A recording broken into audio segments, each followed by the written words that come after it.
Bismillahirrahmanirrahim. Assalamualaikum warahmatullahi wabarakatuh. Asyhadu an la ilaha illallah, asyhadu anna Muhammad Rasulullah. Allahumma sholli ala sayyidina Muhammad wa ala ali sayyidina Muhammad. Kama sholaita ala sayyidina Ibrahim wa ala ali sayyidina Ibrahim. Bil alamina innaka hamidum majid.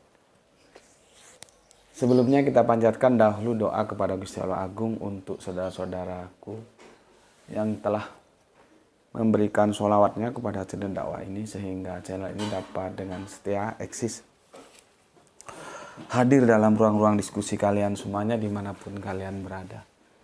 Tentu dengan sebuah harapan insya Allah sholawat itu akan menjadi catatan langit amal soleh bagi mereka dan keluarganya kelak. Dan insya Allah akan terbalaskan dengan balasan yang lebih baik lagi. Berikutnya untuk seluruh pewer terkasihku di mancanegara, di dalam negeri, aku ucapkan terima kasih ya atas apresiasinya. Semoga selalu always dan tidak pernah never tetaplah bertumbuh menjadi pribadi yang anti skip dan anti download. Bagi yang berkenan silakan saja di share linknya ya. Jadi jangan diunduh, dipotong-potong lalu diunggah ulang. Kemarin ya karena tadi malam ya. Ini kan sudah Grand Week sudah ganti hari. Infonya masuknya tadi malam ya, pertengahan malam. Videoku dicuri lagi sama kafir dan dipotongnya lagi. Ya itulah masalahnya. Sementara publik kita belum terbiasa ya untuk berkerangka pikir akademis. Kalau mereka sudah berkerangka pikir akademis, mereka nggak mau dibodohi oleh video yang edit-editan. Orang kajiannya aja minimal 1 jam, belum lagi kalau berseri. Terus hanya disuguhi hanya yang berapa menit gitu. Bagaimana yang sekian menit bisa mewakili yang minimal 60 menit itu pun kalau 1 jam lah, kalau lebih dari 1 jam dan dia berseri. Ya. Cuman kan ya kalau orang Jawa bilang tumbuh oleh tutup. Ya. Yang satu nggak punya kreativitas sehingga bisanya nyolong-nyolong video orang dan diedit-edit. Yang satunya lagi penikmat video editan karena otaknya belum berkerangka pikir akademis. Jadi dijejeli video gitu ya doyan saja dia. Jadi podo wae kata orang Jawa, sami mawon. Yang satu sukanya ngedit, yang satu sukanya makanannya video editan. Jadi tumbuh oleh tutup. Itu istilahnya tumbuh oleh tutup atau orang ngantuk dapat bantal, sudah cocok itu gitu ya. Oke, berikutnya kalian semuanya yang telah memberikan doa baik untukku dan keluarga, aku ucapkan terima kasih dan semoga kebaikan doa itu juga kembali kepada kalian semua. Sebagai sesama saudara muslim kita saling mendoakan dalam kebaikan. Amin amin ya rabbal alamin. Kopi morning dulu. Bismillahirrahmanirrahim.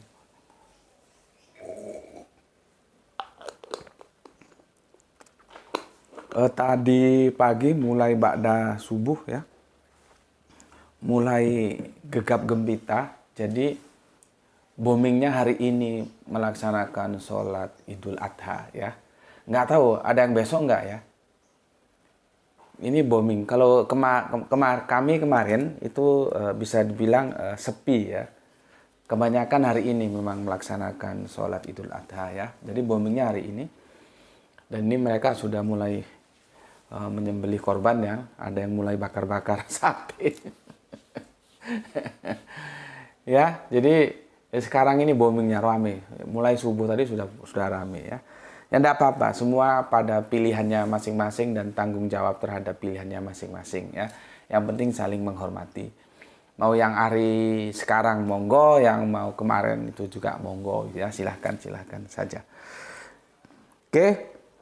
Selanjutnya sepertinya ini timingnya tepat. Kita akan selesaikan hari ini polemik anak yang dikorbankan dalam internal Islam ya. Karena basic kita kan Al-Qur'an. Dan Al-Qur'an tinggal mengisahkan 2 ayat lagi untuk aku jelaskan ke kalian semuanya ya. Aku sudah jelaskan, sekarang kita pakai teori anakronisme ya. Anachronism. Ini deh, dibasahin dikit. Aku tuliskan begini supaya kalian gampang mengikutinya ya. Maka itulah perlunya papan tulis. Ya, sebetulnya kalau aku ngomong aja ya bisa, cuman kan untuk bisa diterima semakin lebih gampang, lebih mudah kejelasannya itu ya, di samping verbal, literal juga ada. Yang ngomong ya ditulis gitu ya. Tapi sekali lagi tulisanku jelek ya, makanya ketika aku nulis diperhatikan. Oke. Aku review lagi ya. Dari ayat 100 sampai 101 ya, surat As-Saffat, surat 37 ya. Dimulai dari yang berdoa minta anak, berarti kalau minta anak kan belum punya anak. Ya, sampai ditutup dengan nanti mendapat gelar orang yang beriman, atau dalam Alkitab Bapak orang yang beriman, ya. Terus di tengah-tengahnya di 103 ini pelaksanaan mimpi itu ya. Pelaksanaan mimpi itu yang kita sebut dengan, dikenal dengan korban itu ya. Dan aku tidak dekonstruksi ulang dulu terjemahannya ya, karena bukan ke sana konteks kita. Stressing pointnya ke Ishak atau Ismail ya.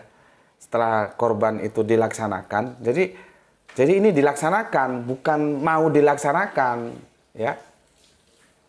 Perkara nanti di tengah jalan pelaksanaan diganti, itu hal lain. Jadi jangan goblok ya. Bukan tidak ada yang dikorbankan, ada yang dikorbankan. Lah kalau nggak dilaksanakan atau kalau mau itu kan mendekati tidak. Mau itu kan belum kan, masih mau. Berarti kan belum dia. Lah kalau belum dilaksanakan, bagaimana mengukur seorang bapak Abraham atau Ibrahim sehingga dia dapat gelar beriman? Di surat 111 itu ya. Sesungguhnya ia termasuk hamba-hamba kami yang beriman. Bagaimana mau dikatakan beriman kalau belum dilaksanakan?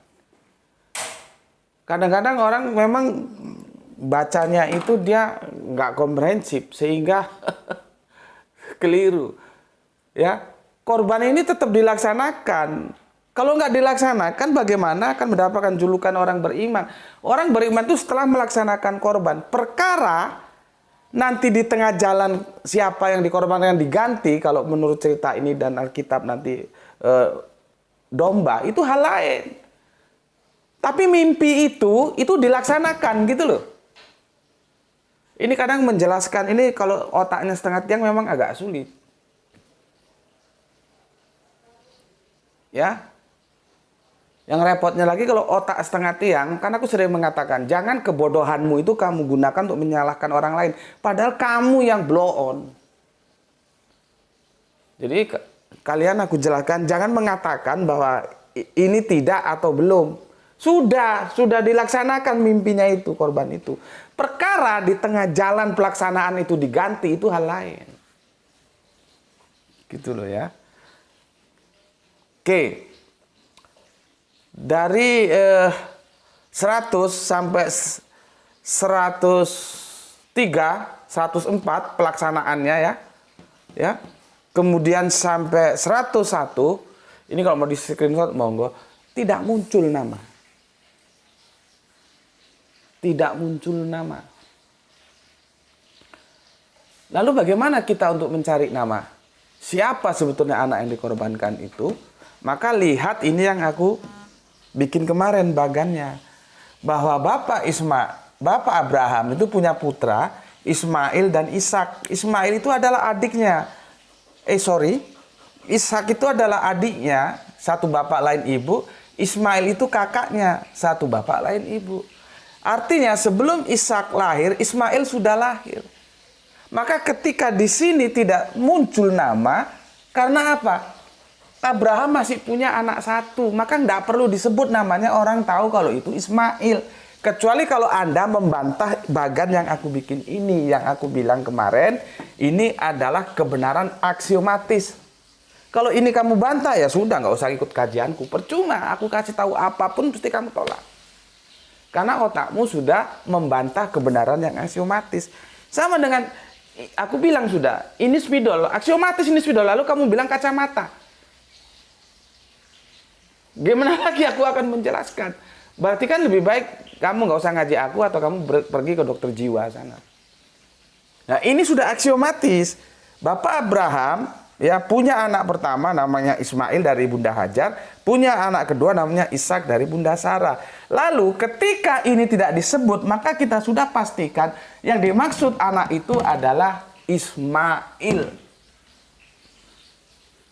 Sama kemarin aku bikin analogi, ketika nama istriku nggak disebut, publik tahu bahwa Gus Beti pergi dengan Usna. Meskipun yang disampaikan, Gus Beti pergi kemana? Pergi ke Malang sama siapa? Sama istrinya. Itu orang sudah tahu, pasti dengan Usna. Karena istrinya masih satu. Nanti kalau istrinya sudah dua, Fitri gitu, ya itu perlu penjelasan, pergi dengan siapa. Begitu juga, kenapa ini nggak disebut? Karena anaknya masih satu, masih tunggal. Dari situ kita bisa menganalisa, berarti, lihat urutannya ini, dia mau tidak mau, suka tidak suka, itu akan merujuk kepada satu nama tangguh, yaitu Ismail ini. Gini cara menelisik. Kalau tidak ada tekstualnya, kita lihat alur ceritanya. Ya, lu kenapa kok langsung Ismail? Ya karena anaknya masih tunggal. Bagaimana menentukan anaknya tunggal? Karena Ishak belum lahir. Ya. Jadi ini kabar tentang perintah yang terkabulkan ya. Terkabulkan ya, sudah punya anak ya. Itu merujuk kepada Ismail. Ishak belum. Ya. Di mana nanti akan aku jelaskan di ayat berikutnya, ayat 112 dan 113. Kalau Ishak dipaksakan ke sini, itulah yang namanya anakronisme. Tidak match-nya antara tempus delicti dengan aktivitas pelaku sejarahnya. Setiap sejarah ada waktunya, setiap waktu ada sejarahnya. Sama aja kalau kalian bilang, misalkan ada presiden gitu, siapa gitu ya. Presiden itu yang jadi proklamator gitu. Terus kamu tolak, ya jelas kamu tolak. Kamu lihat aja presiden yang disebut itu umurnya berapa. Proklamasi itu terjadi pada tahun 1945. Kalau 1945 aja dia masih oe-oe, terus ada sejarah menulis bahwa dia yang memproklamasikan, ini kan anakronisme. Itu masih mending oe-oe. 1945 dia belum lahir. Kok mau katakan bahwa dia menjadi proklamator? Iya, salah. Gitu loh. Sama dengan ini, dia akan menjadi anakronisme ketika dipaksakan Ishak masuk, Ishak belum lahir. Lahirnya di mana? Nanti aku jelaskan. Tapi pahami dulu ya. Kalau dipaksakan, aku juga nggak tahu bagaimana At-Tabari itu bisa keliru memahami Al-Quran seperti ini. Padahal dia ulama top.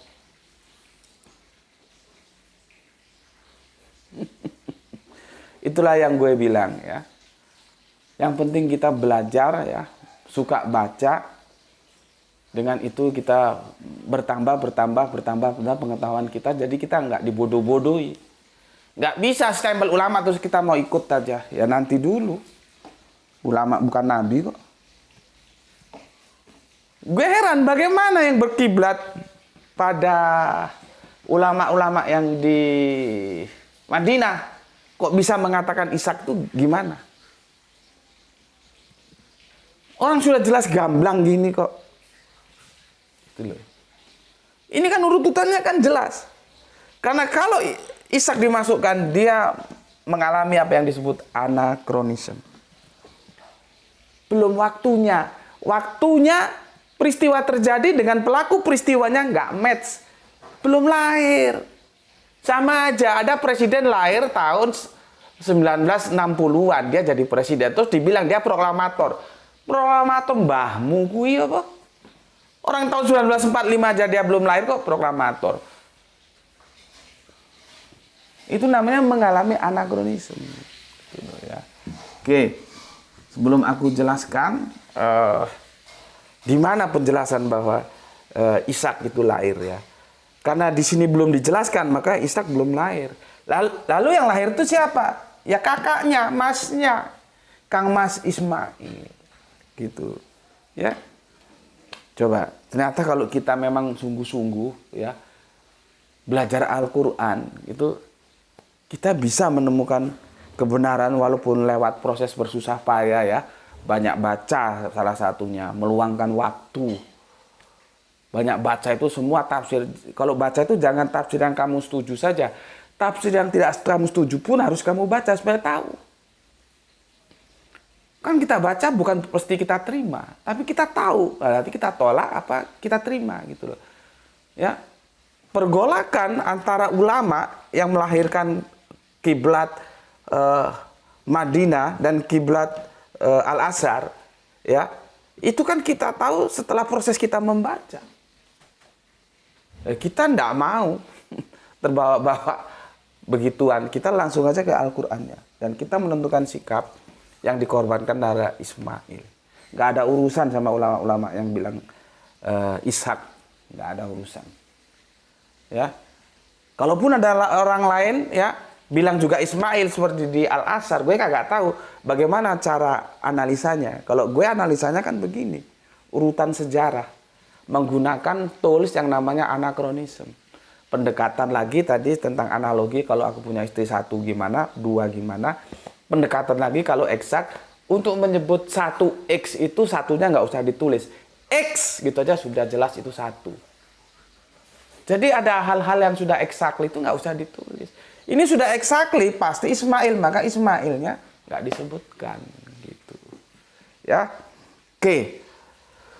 Untuk menuntaskan, ini kan ini ya sudah 95% lah. Kita harus tuntaskan ke 5% supaya 100% ya.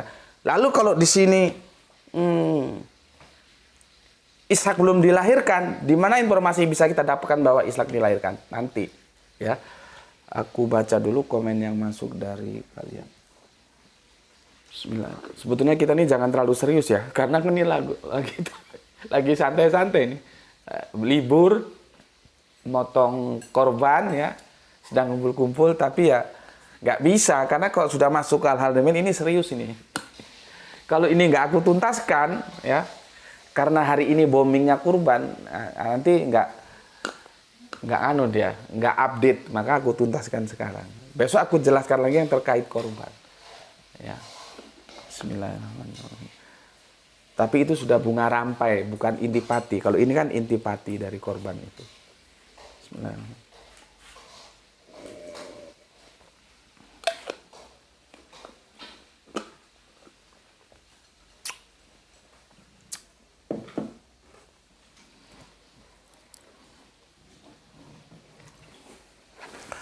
Oke, aku bacakan komen yang masuk ya.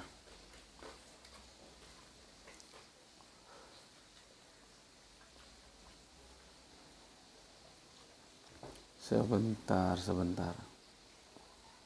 Oke, Bismillahirrahmanirrahim. Pertama dari, sorry ya, nama-nama kalian bergeser-geser. Jadi aku nggak begitu tepat mungkin mengeja namanya, bergeser dan gandeng. Ini ada Rio ya, Rioba atau Riobi ya, Jakarta Selatan hadir Goske, terima kasih ya.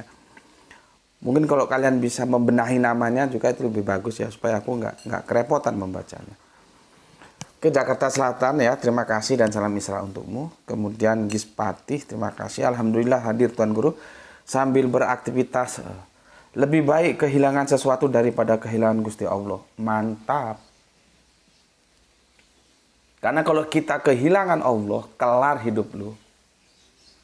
Jadi benar apa yang dikatakan Gispatih. Kita boleh kehilangan semuanya, tapi kita tidak boleh kehilangan Allah. Itu mencontoh dari apa yang dilakukan oleh Bapak Abraham. Terlepas cerita yang sudah aku sampaikan itu lah, entah itu cerita, entah itu dongeng. Gue kalau Allah yang suruh, jangankan domba, jangankan kambing, anak pun gue sembelih. Gitu.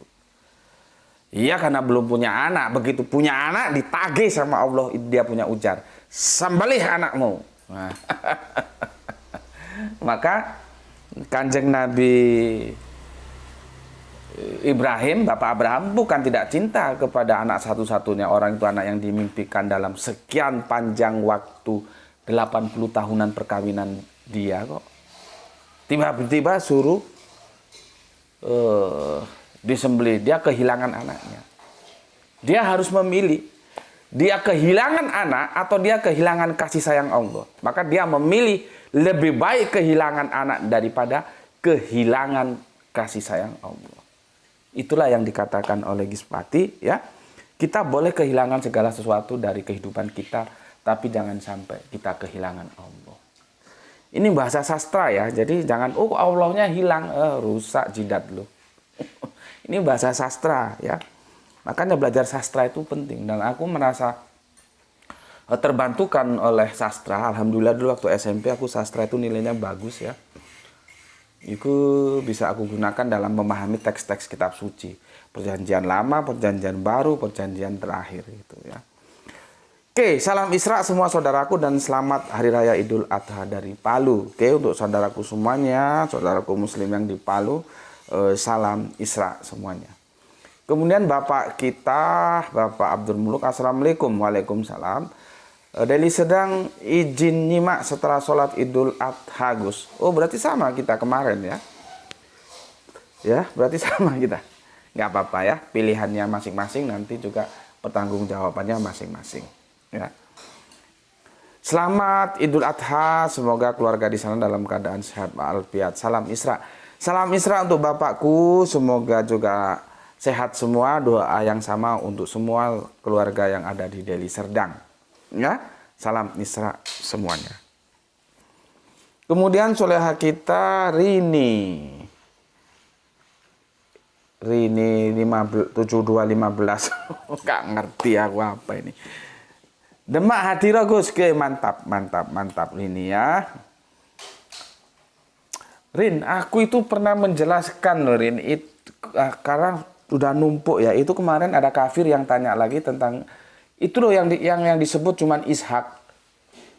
Aku ingat aku sudah jelaskan ayat itu, tapi apa tajuknya ya? Kamu bisa cari.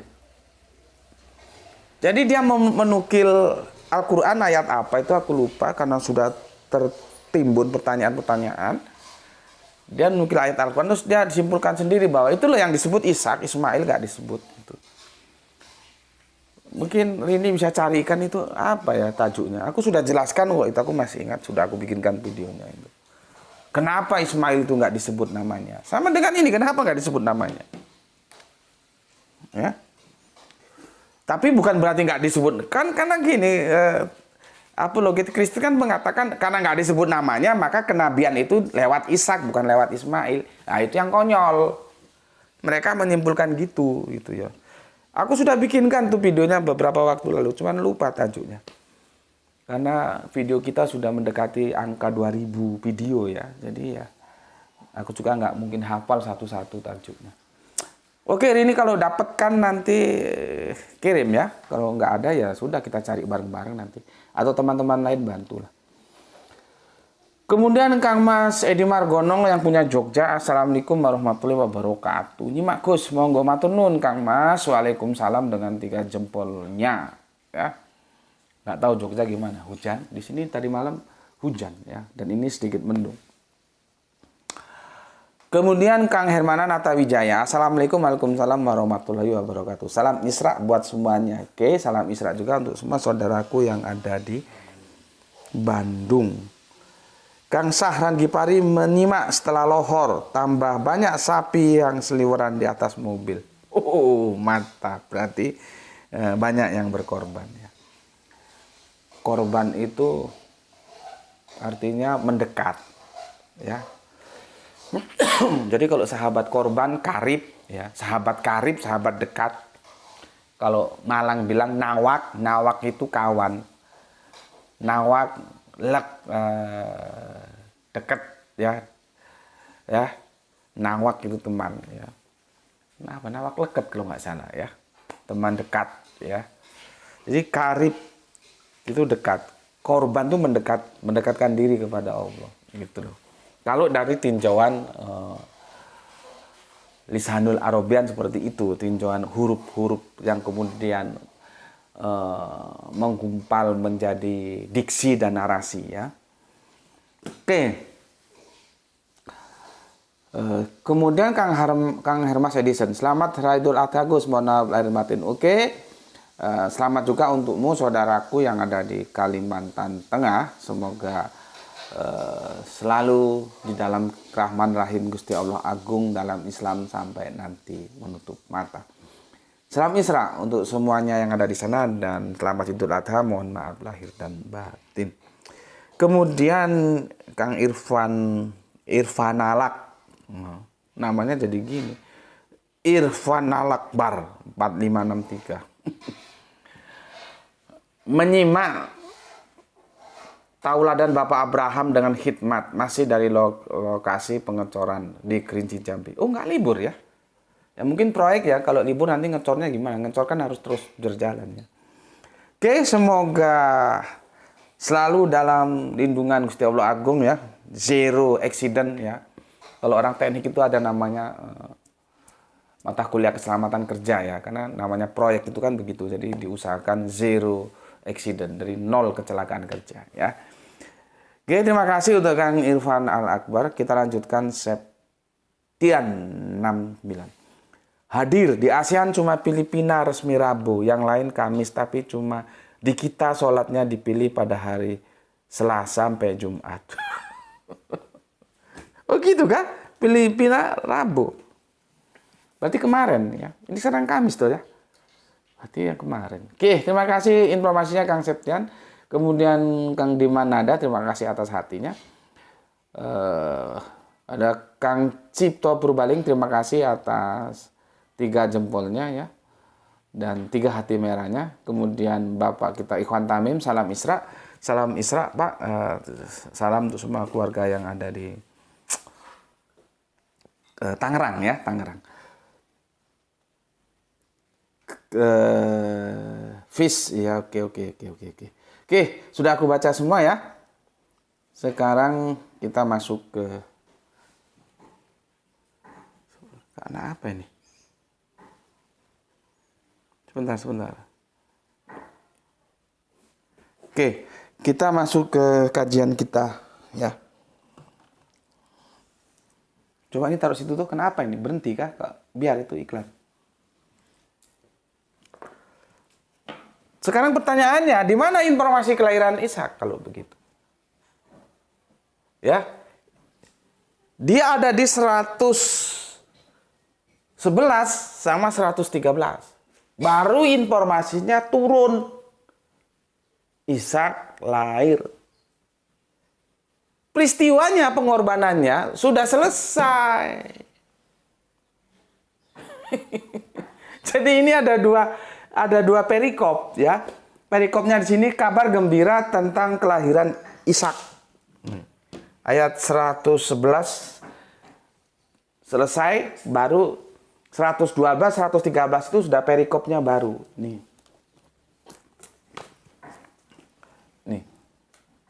Nih ya. Ini perikop baru ini ya. Kabar gembira kelahiran Ishak. Oke, ini perikop awalnya itu ini penyembelihan Ismail ini.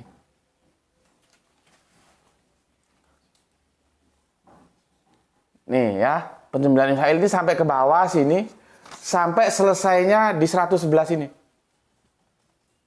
Ini Ishak belum lahir, peristiwanya itu di sini pengorbanannya itu. Ishak kan baru lahir di sini. Maka kalau dipaksakan Ishak di sini, dia terjadi anakronisme, orangnya aja belum lahir kok mau dikorbankan. Tak mungkin. Ya. Makanya kita nggak ada urusan dengan ulama-ulama itu. Dia mau gitu terserah, mau dia tanggung jawab dia kalau mati nanti. Ya, kita taat aja sama Al-Quran. Oke, ini aku hapus ya, kan ini sudah clear ya. Ini aku hapus. Ini berarti seri 5 ya tuh? Bapak lupa nanti. Berarti ini nanti bikin seri tamat tuh. Besok tinggal tetap terkait, taruh dalam satu playlist, tapi sudah keluar dari yang utama ini ya. Tetap masih ada hubungannya dengan korban, tapi sudut pandangnya lain yang kita bahas besok. Ini seri 5 tamat ya tuh. Tamat. Sekali lagi, ini ya, kita batasannya constraint-nya internal Islam. Oke, ini aku hapus. Ya. Aku hapus. Karena sudah paham toh. Kalau belum paham ya di screenshot. Ya.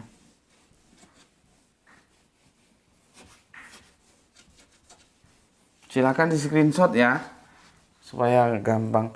Oh iya ya, yang seri 4 belum aku bacakan ya, komen yang masuk di seri 4. Sorry. Kalau kemarin kan yang itu tadi yang aku bacakan yang dari Mampir Ngombe. Mana tuh? Itu masih iklan. Ya biarin deh. Eman. Coba ya, yang seri, untung aku ingat. Sebentar. Seri 4.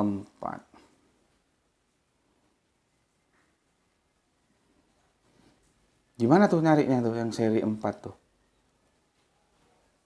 Cari noh. Tadi yang Bapak baca itu komen yang masuk di Mampir Ngombe yang kemarin. Yang seri 4 belum dibacakan.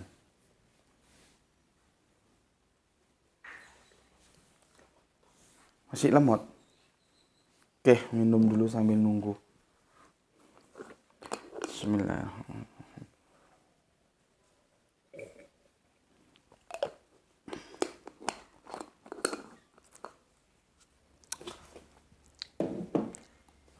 Oke ya. Sambil nunggu aku jelaskan. Kita masuk sekarang ke ayat yang 112. Masih tetap ya. Kemarin kan 111 sudah selesai. Sekarang yang 112. Ya. Nih. Quran surat Asy-Syaffat 111 sudah. Surat 37 sekarang 112. Ya, 112. Belum bisa? Masih lemot ya.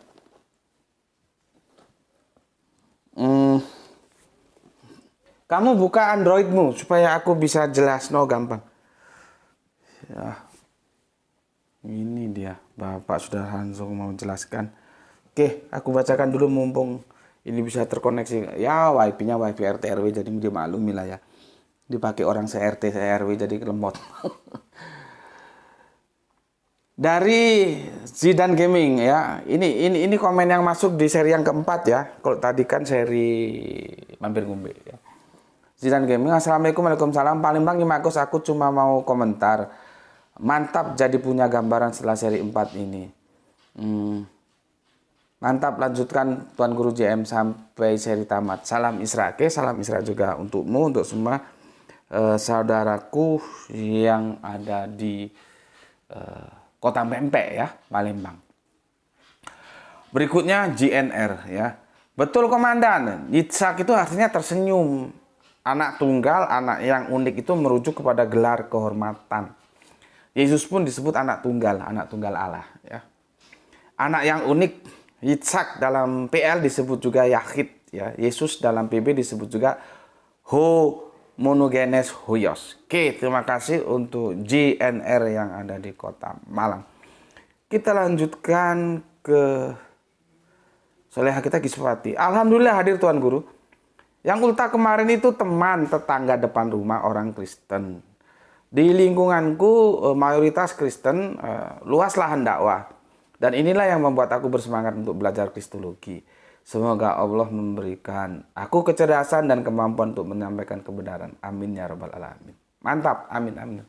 Ya sudah, kalau memang itu bukan Islam, ya sudah ya, nggak masalah ya. Tapi kalau memang bisa diajak ngobrol aja, ngobrol lepas gitu, diajak ngobrol gitu ya.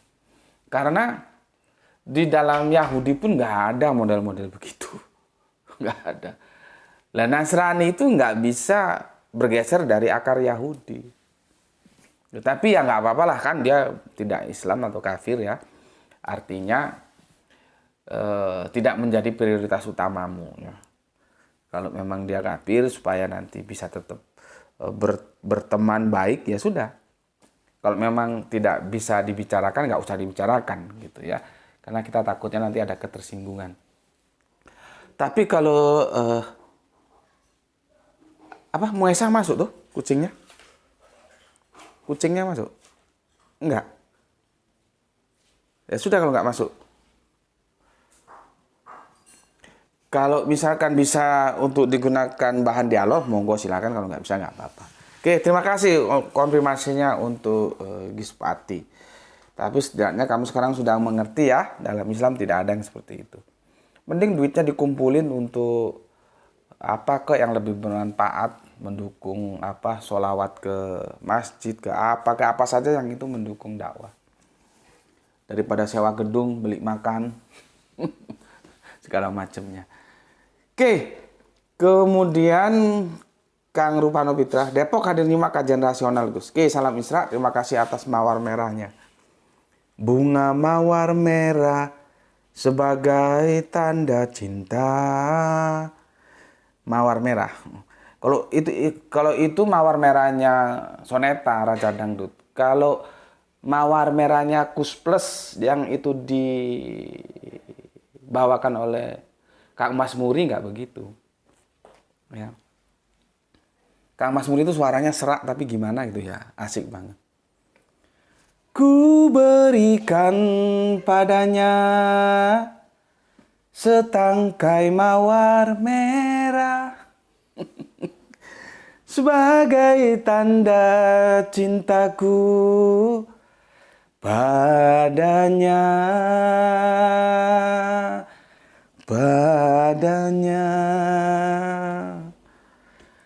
Aku pun tak tahu apa yang dirasakan. Kus Plus. Ya, nggak tahu tahun berapa itu ya. Kalian nggak kenal lagu itu. Sekarang Kus Plus sudah selesai ya, sudah almarhum semua, sudah nggak ada. Tinggal satu. Tinggal Om Yok ya, bapaknya Sari Kuswoyo itu ya. Tinggal satu ya. Kang Tony, Kang Yon, Kang Muri sudah mendahului, tinggal Kang Mas Yok ya. Tinggal Yok Kuswoyo. Dan itu pun sudah sepuh ya. Itu kalau mawar merahnya Kus Plus. Kalau mawar merahnya Raja Dangdut Soneta ya seperti tadi itu ya. Sekuntum mawar merah yang ku berikan kepadamu sebagai tanda cinta kasihku. Kenapa ya mawar merah ya? Padahal ada mawar putih. Ya itu sastra ya. Oke, kita kembali dari Kang Rupano, kita ke Kang Rasmono. Kang Rasmono 2021. Bengkulu hadir nih Mak Gus. Analoginya sangat jitu dan rasional. Alhamdulillah. Aku memang berusaha mencari analogi-analogi yang itu bisa membantu kalian memahami materi yang aku sampaikan. Iya, analoginya kan simpel. Aku punya istri satu, Husna. Ditanya tetangga, Gus Beti pergi sama dengan siapa? Pergi dengan istrinya. Itu nggak usah dijelaskan, sudah tahu mesti Husna. Nanti kalau istrinya sudah dua, Fitri gitu, mesti dijelaskan pergi sama siapa? Sama istrinya Husna kalau dengan Husna, sama istrinya Fitri kalau dengan Fitri. Simple toh. Terus apa sulitnya memahami Al-Quran? Anaknya baru satu, maka nggak perlu disebut Ismail, orang tahu. Makanya itu gue heran bagaimana kubu yang mengatakan ulama-ulama dahulu itu kok bisa larinya ke Ishak itu loh, nggak ngerti gue. Itu yang membuat gue semakin percaya diri. Semua itu tergantung kecerdasan kita. Kecerdasan kita tergantung kemauan kita ikro, belajar. Dan Kanjeng Nabi sudah mengatakan belajar dan mengajarkan Al-Quran itu adalah sebuah kebaikan. Dan semua kita bisa menempuh jalan-jalan kebaikan itu. Gak perlu mau ulama ini, ulama itu, terserah saja. Kita, kalau bahasanya sahabat Umar kan, gue punya otak, lu punya otak. Itu ya. Terima kasih Mas ya atas komentarnya. Analoginya sangat jitu dan rasional. Terima kasih dan salam Isra. Lanjutkan menjadi pendobrak mainstream. Saya akan tutwuri. Mantap. Terima kasih Kang Mas Rasmono yang ada di Bengkulu. Bengkulu hutannya hijau. Anak dara bermain kebaya. Itu namanya pantun. Dari dulu engkau kupantau. Jadi masih SMP sudah dipantau, SMA dipantau terus. Nggak taunya begitu kuliah diambil orang. Ya kita hanya ditakdirkan untuk bertemu tapi bukan untuk bersatu gitu katanya. Bisa aja. Aduh. Oke lanjut Kang Hermas Edison. Terima kasih Gus dan Ulun suka penjelasannya. Mudah kita memahaminya dan sangat jelas. Yang diinformasikan Al-Quran Ismail yang kita ikuti yang ada dalam Al-Quran. Mantap. Masa kalah sama saudara kita yang mu'alaf ini? Dia aja paham banget kok bahwa Al-Quran itu menginformasikan Ismail bukan Ishak.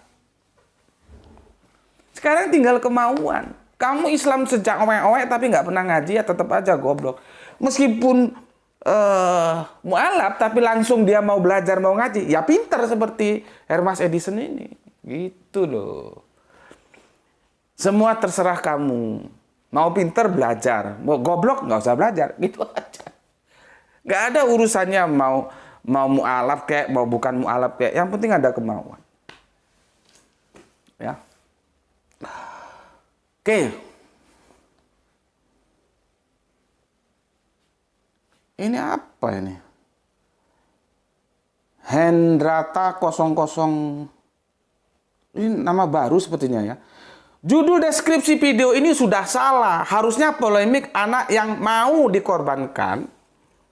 Karena baik Ismail dan Ishak sama-sama hidup sampai tua. Inilah yang gue bilang tadi, goblok.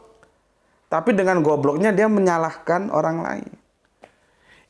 Pengorbanannya itu bukan mau, sudah dilaksanakan. Kalau masih mau itu belum dilaksanakan, bagaimana untuk mengukur kepatuhan Bapak Abraham atau Ibrahim sehingga dia mendapatkan gelar orang-orang yang beriman?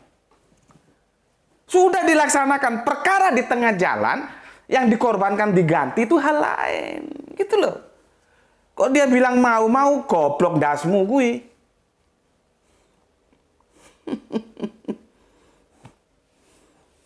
Jadi nggak bisa melihat bagaimana kerangka alur berpikirnya yang ditawarkan Al-Quran untuk kita. Kan korban itu sudah dilaksanakan. Kalau nggak dilaksanakan nggak mungkin dapat gelar beriman. Gitu loh. Perkara di tengah jalan yang dikorbankan diganti itu hal lain. Tapi mimpi itu bukan mau dilaksanakan. Sudah dilaksanakan. Gitu loh. Kalau yang komentar ini kafir, ya kita maklumi lah ya. Tapi kalau yang komentar ini Islam, ya kita nggak tahu. Kok bisa keblangsak gitu kan? Makanya itu perlunya ngaji. Gitu ya. Oke, kemudian Kang Sahran Gipari.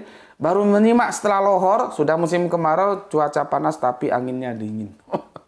Itu namanya adem panas. Adem tapi panas. Kemudian Kang Jamuri-muri, hadir nyimak Gus, salam Isra juga untukmu saudaraku. Semuanya yang ada di sana aku ucapkan selamat Idul Adha ya. Mungkin di sana juga sama seperti di sini, ada yang kemarin, ada yang hari ini. Nggak apa-apa, yang penting baik-baik saja ya, saling menghormati. Pilihannya masing-masing, nanti tanggung jawabnya juga masing-masing kok. Nggak mungkin lu yang milih, gue yang tanggung jawab, enggak. Apa yang gue pilih itu yang gue pertanggungjawabkan, gitu aja. Sekarang Sam Wahyudi Junaid. Assalamualaikum Gus, waalaikumsalam. Paham Gus? setelah mengamati logika teks yang di papan tulis, akhirnya kesimpulan Ayas itu balikan cara model Malang, saya 100% yang dikorbankan Kanjeng Nabi tapi ini salah juga dia ngetik. Nah, gue tahu ini salah ketik. Karena gue menggunakan yang namanya logika kalimat. Nggak mungkin Isa, mesti dia salah ketik. Itu namanya logika kalimat, gitu loh. Nah, kita dalam memahami yang kemarin kita bahas, itu kita memakai logika kalimat. Jadi tidak cukup nahu sorob aja. Dan aku sudah katakan nahu sorob itu nanti mentok loh. Dan aku juga sudah diajarkan itu sama guru bahasaku, almarhum Gus Parani juga bilang begitu. Tapi pada akhirnya bahasa itu juga punya keterbatasan. Namun demikian belajar bahasa itu perlu. Seperti kemarin kan aku pernah men-trigger kalian. Apakah kita akan mengatakan bahwa Allah itu laki-laki? Karena Allah itu disebut huwa, nggak pernah disebut hiya. Dalam bahasa Inggris disebut he, nggak pernah si. Lah kalau kita menggunakan sorob, menggunakan nahu, bisa tidak bisa Allah menjadi laki-laki kan, menjadi punya apa namanya itu? Apa tuh? Nek lanang wedok feminim maskulin itu apa sih? Punya gender, akhirnya Allah punya gender sama dengan makhluknya, kan menjadi kacau ya. Oke, ini aku salah ketik, bukan Isa, maksudnya Ismail gitu ya. Nah, aku taunya apa? Logika kalimat. Jadi begini, Assalamualaikum Gus, waalaikumsalam. Paham Gus, setelah mengamati logika teks yang di papan tulis, ya, akhirnya kesimpulan ayat 100% yang dikorbankan Nabi Isa alaihissalam. Nah, maksud dia bukan Isa, Ismail, cuman salah ketik. Nanti kalau Isa alaihissalam itu repotnya nanti ke akidah Kristen. Karena Yesus itu anak domba Allah yang dikorbankan. Jadi perjanjian lama itu dianggap bayang-bayang gitu loh. Ya tentunya orang Yahudi nggak terima ya. Seperti kitabnya disebut perjanjian lama, mereka yang nggak terima sebetulnya. Ya. Dan syariat-syariat perjanjian lama disebut bayang-bayang, nanti originalnya itu faktualnya di perjanjian baru juga mereka yang nggak terima. Cuman ini sekedar tahu aja, teman-teman Kristen mengatakan begitu. Jadi perjanjian lama itu bayang-bayangnya, ya nanti perjanjian baru itu kenyataannya. Jadi Yesus itu adalah anak domba Allah yang dikorbankan. Itu menurut akidah Kristen. Nah ini salah ketik. Aku jelaskan supaya kalian tahu, bukan berarti Kang Wahyudi mengatakan yang dikorbankan itu Isa. Takutnya kalian terseok ke akidah Kristen gitu loh ya. Izin Gus yang di papan ayah screenshot, monggo silakan. Salam Isra untuk semuanya yang ada di Singosari. Silakan di screenshot. Silakan kepada semuanya apa saja yang itu membantu kamu untuk bisa memahami materi yang aku sampaikan, silakan di screenshot. Itulah perlunya papan tulis. Ya. Oke, kemudian Kang Hermana Natawijaya. Assalamualaikum, waalaikumsalam. Alhamdulillah siap ya Mak Gus. Salam Isra buat semuanya. Oke, mantap. Salam Isra juga untukmu. Kang Mas Edi Margono, Assalamualaikum, waalaikumsalam warahmatullahi wabarakatuh. Nyimak Gus, mantap. Terima kasih atas 3 jempolnya. Gimana kabar Jogja Mas? Ya, sudah hujan. Di sini sudah tadi malam ya. Ini matahari malu-malu kucing tapi sudah mulai tampak. Riop, Jakarta Selatan hadir Gus, mantap. Lanjutkan, salam Isra untukmu Riop. Kemudian Kang Mas Wahyu, Assalamualaikum, waalaikumsalam. Brebes hadir nyimak Gus, salam Isra. Salam Isra juga untukmu. Kang Jidan Geming, Assalamualaikum, waalaikumsalam. Palembang nyimak Gus, salam Isra. Oke, salam Isra juga. Bapak kita Abdul Muluk, Assalamualaikum, waalaikumsalam. Deli Serdang izin nyimak Gus. Salam Isra untuk semuanya. Terima kasih. Terima kasih Bapak. Kita lanjutkan Kang Arif Prastio. Assalamualaikum Gus, waalaikumsalam. Batam nyimak Gus, salam Isra. Oke, salam Isra juga untuk saudaraku yang ada di Batam. Kang Cipto Purbaling, oke, terima kasih. Mungkin sudah terkonek ya dengan teman yang pingin silaturahmi. Kemarin nomor handphonenya sudah aku sampaikan ya. Soleha kita, Demak Hadirogus, mantap, mantap. Terima kasih untuk ini. Kita lanjutkan Kang Mas Kepo Mania Randu Belatung. Nyimak selalu kawan dari Kepo Mania Randu Belatung Blora, Jawa Tengah. Mantap. Di Iman Nada, terima kasih untuk 3 hati merahnya. Kemudian ini kafir goblok ini. Dia bilang Abraham beda dengan Ibrahim. Berarti Yesus itu bukannya dilahirkan Bunda Maryam loh ya. Karena Bunda Maryam nggak pernah kasih nama anaknya itu Yesus. Bukan, nama Yesus itu sudah bergeser karena pengaruh dialek Yunani.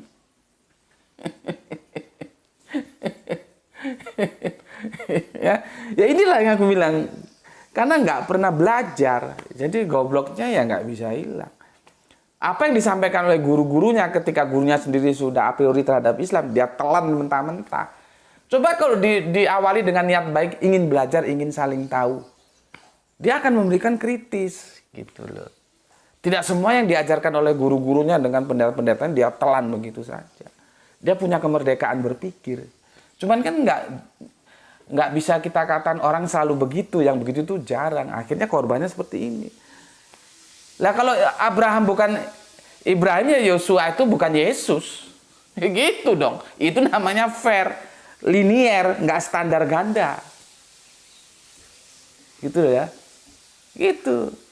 Dan kalau sudah mengatakan bahwa Abraham itu bukan Ibrahim, nanti kan terus apa? Yesus bukan Isa kan gitu kan? Untuk apa lagi masuk ke dalam diskusi lintas iman? Orang yang dikatakan menurutmu beda kok.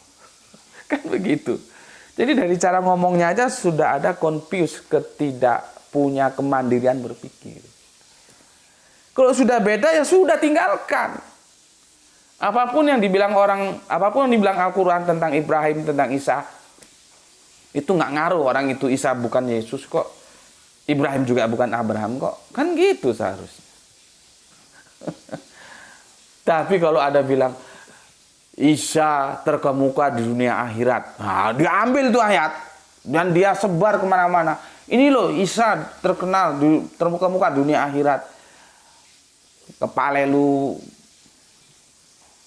benjol itu. Jadi kalau Al-Quran menguntungkan dia, diambil dia sebenarnya. Ya pas gitu ngomong, ini bukan Yesus ini yang disebut, ini Isa gitu loh.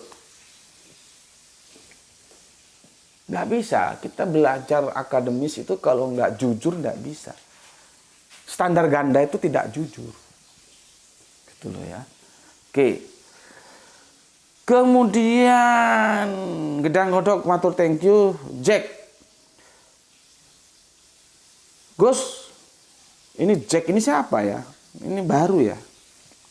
Kamu dari mana Jack? Nggak kenal ya Gus. Jack. Lah wong Jawa jenengmu kok Jack ngono lho. Kok Jack, Michael Jackson. Kamu orang Indonesia kan, namanya kok Jack. Goblok we.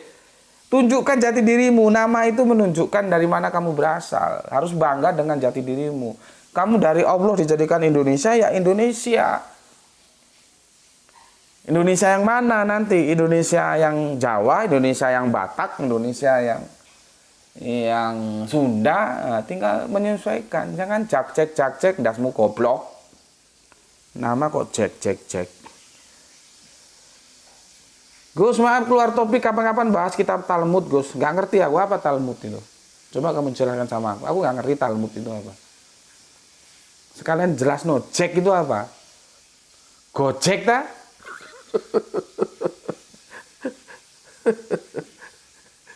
Nggak suka kamu aku bilang gitu.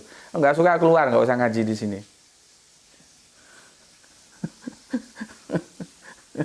Orang Indonesia itu namanya ya Indonesia. Jack goblok. Oke, kemudian Kang Ras Minas Makassar absen Tuan Guru, nyimak dulu baru komen. Mantap, silahkan. Ya yang benar begitu, nyimak dulu baru komen. Jangan komen dulu belum nyimak. Terima kasih, salam Isra untuk semua saudaraku yang ada di Makassar ya. Semoga sehat selalu dalam Rahman Rahimnya Gusti Allah Agung. Oke, Nanang Turki. Godir toko asem bagus. Hadir Gus, mantap. Harusnya dilanjutkan begini. Godir teko asam bagus Probolinggo ake tuyule.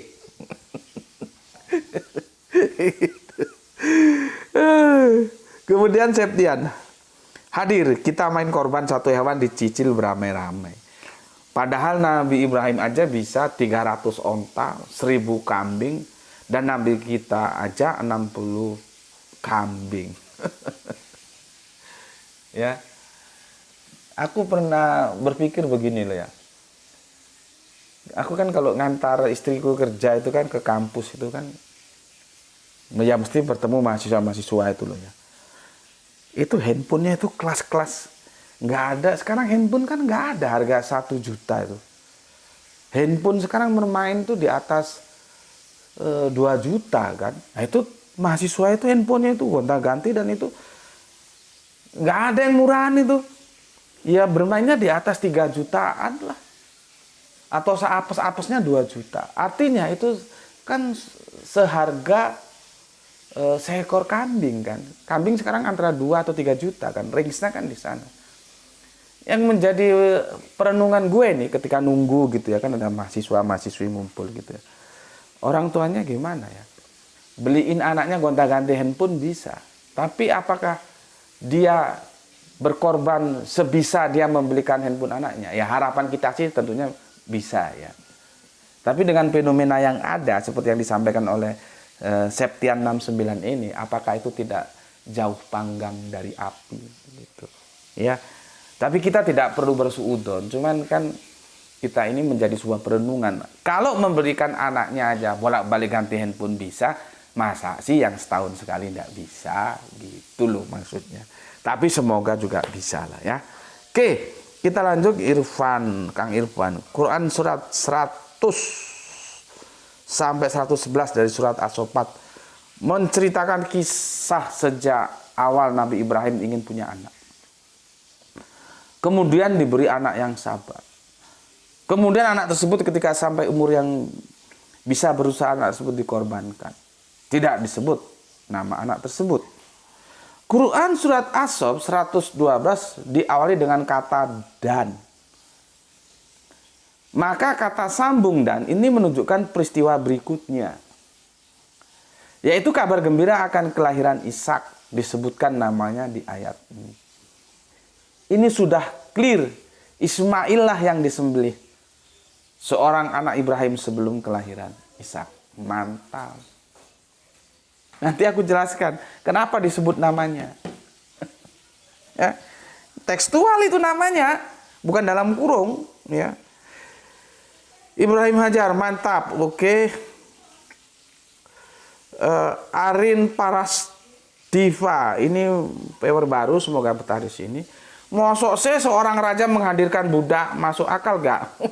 Ya iyalah ya. Karena pemberian hadiah itu akan mewakili eksistensinya yang beri. Nggak mungkin raja penguasa Mesir kok memberi hadiah budak lagi. Opo? Nggak usah raja, gubernur aja memberikan hadiah budak bisa gitu loh. Pemberian itu akan mewakili keberadaan eksistensi yang memberikan gitu loh. Raja ya harus yang bernilai dong. Siapa? Putrinya sendiri. Kenapa diberikan kepada Bapak Abraham? Karena dia sudah percaya. Mereka sudah ketemu. Dan Bapak Abraham itu levelnya juga bukan orang sembarangan. Kalau orang sembarangan nggak mungkin bisa ketemu raja. Seperti kalian nggak mungkin bisa ketemu presiden. Di depan istana itu ya ada panpresnya, kalau sudah ditendang, nggak mau ngapain cari-cari presiden, tidak apa urusanmu. Ya, nggak semua orang bisa ketemu presiden, nggak semua orang bisa ketemu raja, kecuali mereka selevel gitu loh. Atau ada hal-hal yang lain yang mendukung, teman, itu ya sulit. Nah, dengan ketemunya antara Bapak Abraham dan raja ini, itu menunjukkan levelnya Bapak Abraham, kelasnya di mana. Sebagai bentuk penghormatan dikasih hadiah. Mosok raja ngasih hadiah budak. Otak mana yang percaya seperti itu. Tapi oke lah, itu masih menjadi polemik dan nanti kapan-kapan kita bisa bahas. Oke, terima kasih. Clear ya. Aku sudah baca semuanya. Sekarang kita ke sini ya. Aku tidak punya utang ya. Sudah aku baca. Ke ayat 112. Buka anumu. Ini belum selesai ya. Oke, ini juga masih iklan. Buka surat 37 As-Saffat 112 ya. Aku juga buka ini ya. Oke. As-Saffat ya 37. Bismillahirrahmanirrahim. 37 112 jebret. Bismillahirrahmanirrahim ya. Wa, ini yang disebut wau tadi ya, wau atop itu dan ya. Dia berlanjut dari sana dilanjutkan ini gitu loh. Jadi ini berurutan kisahnya gitu ya. Wa basisarnahu bi ishaq. Tekstual namanya ishaq. Bukan dalam tanda kurung, tekstual nggak bisa dibantah. Namanya ishaq. Ya. Nabiyya minas solihin. Dan kami beri dia kabar gembira dengan Ishak. Seorang nabi yang termasuk orang-orang yang soleh. Ishak, tekstual. Muncul. Disinilah berita kelahiran Ishak baru muncul. Ini tekstual loh ya. Ishak.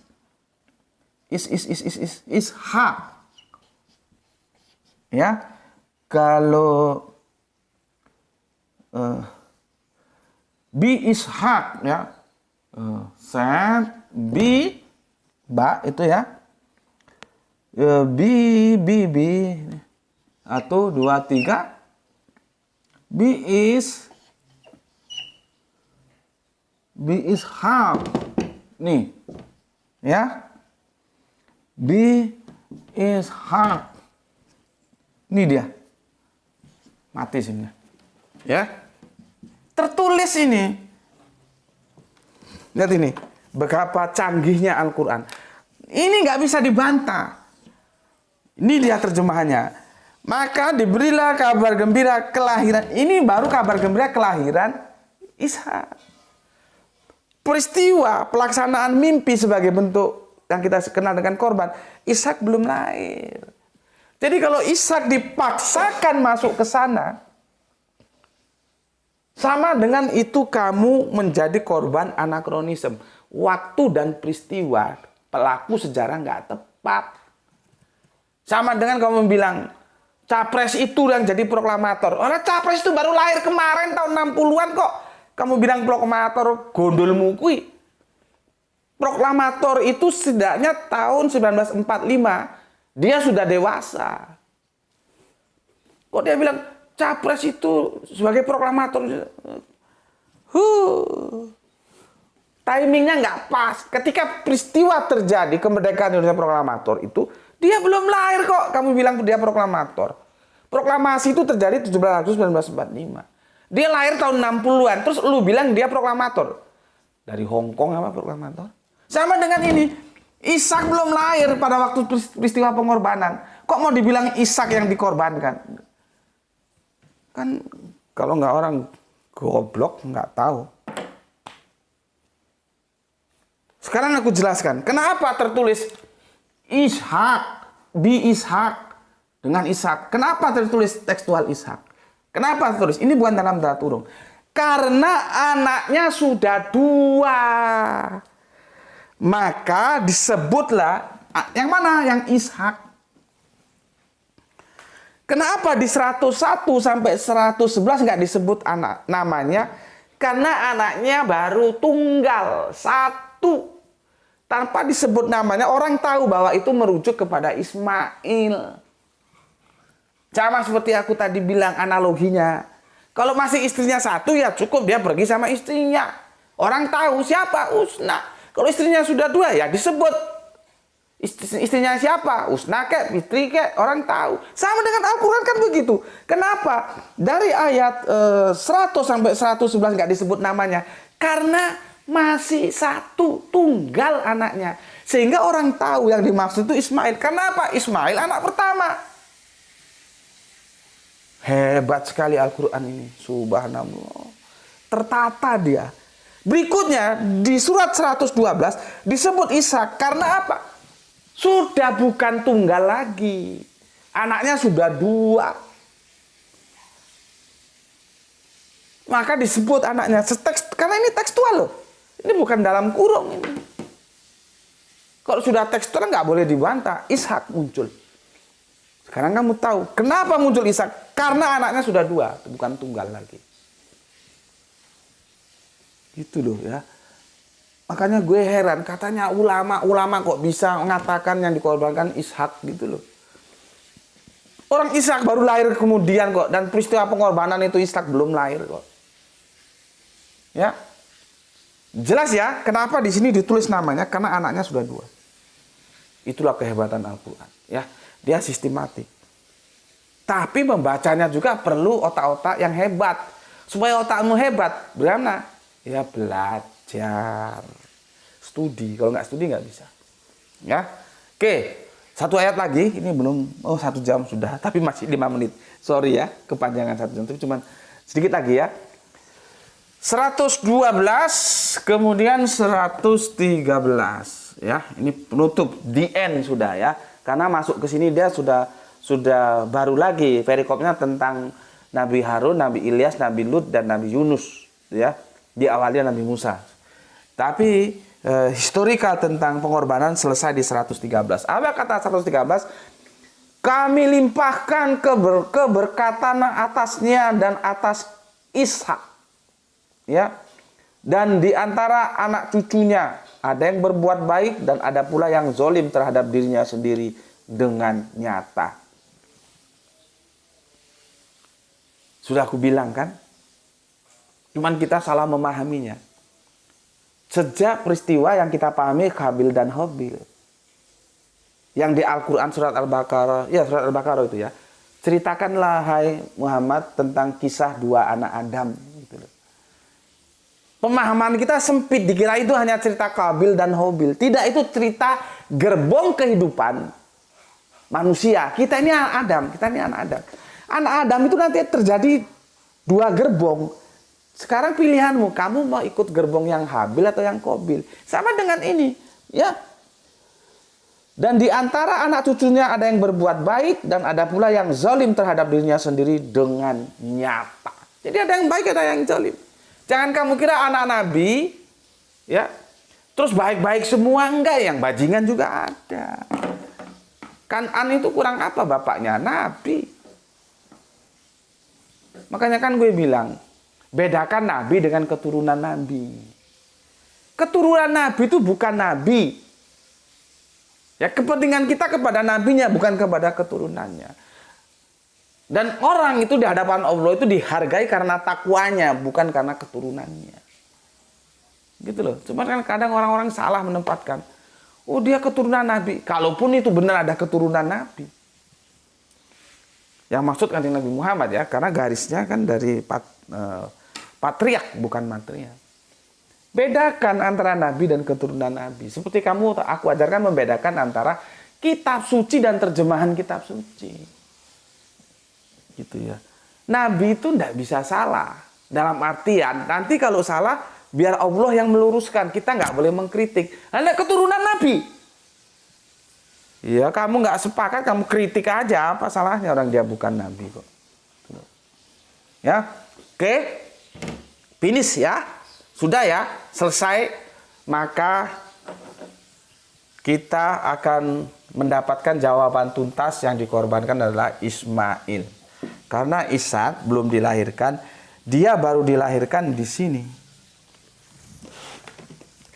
Di 112, kemudian di 113 ini. Dan ini the end. Aku ulangi lagi, kalau dipaksakan Ishak masuk, dia akan mengalami anakronisme. Karena dimulai di sini ya, kalau aku tulis di sini ya, dimulai 100 peristiwanya pengorbanan itu kan ada di 100 sampai 111. Di sini nggak muncul Ishak gitu. Karena belum lahir, dia lahirnya di 112. Kemudian 113. Ini kamu paksakan anakronisme.